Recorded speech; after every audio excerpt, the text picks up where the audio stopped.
পতাকার মধ্যে শুধু লা ইলাহা ইল্লাল্লাহু মুহাম্মাদুর রাসূলুল্লাহ এই লেখা থাকার কারণে লাগানোর 12 ঘন্টা যেতে না যেতেই সেই ফ্লাইওভারের উপর থেকে কালিমার পতাকাকে নামিয়ে ফেলা হয়েছে।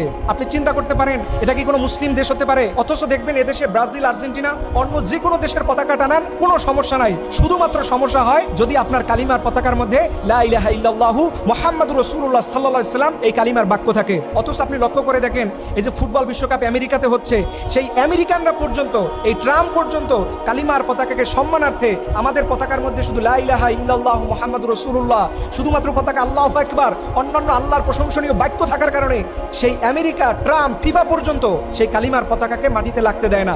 সবাই আমার সাথে একমত হয়ে আল্লাহর কাছে বদদোয়া করুন যে হে রব, এই পতাকা যেই হাত দ্বারা নামানো হয়েছে সেই হাতকে তুমি আবুল আহাবের হাতের মতো করো, এই হাতকে চিরতরে তুমি ধ্বংস করে দাও। এটা শাহজালালের জমিন, এই জমিনে পতাকা থাকবে। এর জন্য আমি আমার ভাইদের বলবো, এই পুরো বিশ্বকাপ চলাকালীন সময় আপনারা সবাই কালিমার পতাকা উড়াবেন। যার যতটুকু সম্ভব আছে 50, 100, 200, 500 টাকা দিয়া একটা কালিমার পতাকা উড়াবেন। ওরা 10টা পতাকা নামাবে, আমরা 10,000 পতাকা উড়ায় দেখাবো। এই জমিন হচ্ছে ইসলামের জমিন, এই জমিন আমরা কারো কাছ থেকে ভাড়াই নেই নাই। এখন অনেকেই বলবেন যে হুজুর এটা ফ্লাইওভারে লাগানো হয়েছে, এটা তো হয়তো সরকারের রুলস রেগুলেশন। হ্যাঁ, এটা আমি সম্মান করি। পুলিশ প্রশাসন এসে ঘোষণা দিতে পারতো যে আপনারা প্রয়োজন আপনাদের পতাকা বাড়ির ছাদে লাগান, কিন্তু আপনারা সরকারি স্থাপনার মধ্যে কোনো প্রকার পতাকা লাগাতে পারবে না, সেটা আমরা সম্মানের সাথে গ্রহণ করতাম। কিন্তু আমরা কি এটা দেখেছি?